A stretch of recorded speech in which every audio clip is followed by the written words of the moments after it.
I'm going to show you 8 attitudes towards fitness that you should avoid at all costs. I'm Clint Grimes. Let's get started. Number 1, you avoid your favorite foods.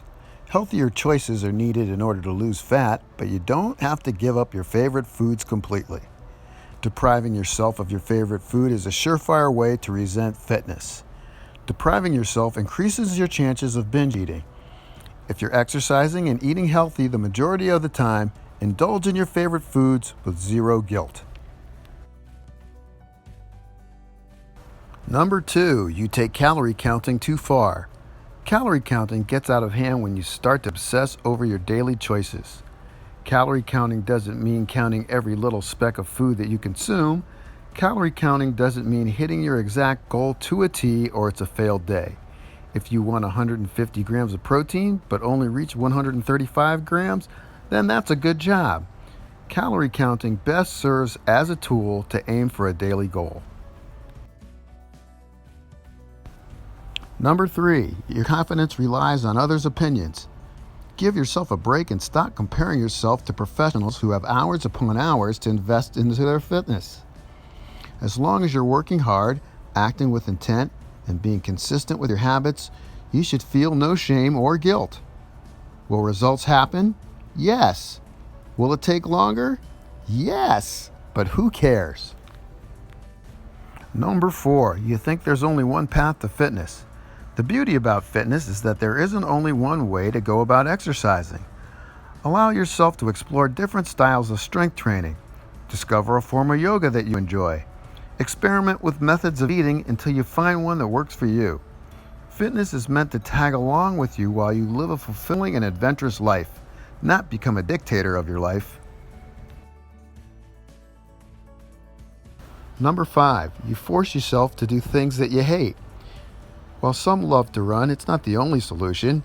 If you hate it, don't do it. If you make yourself do something you despise or feel uncomfortable with, you'll quit. Try new activities and see what sticks. Just because you're not at a gym, it doesn't mean that you can't improve your fitness. Get creative and most importantly, just stay active and enjoy yourself. Number 6, you avoid social gatherings because of food. Don't let your diet imprison you and cause you to miss out on activities with friends. Your macros are not worth becoming a hermit and living a life of solitude. Go out and have a drink or two with no shame. Keep the big picture in mind.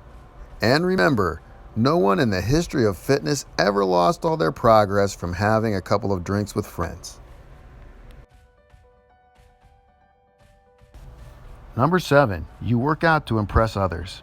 External motivation will only take you so far. The flame burning to impress others will only burn so long before it goes out.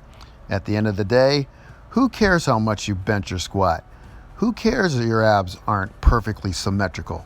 Who cares if you perform CrossFit, are into bodybuilding, or even general strength training? And ladies, it doesn't matter if your legs aren't toned to perfection.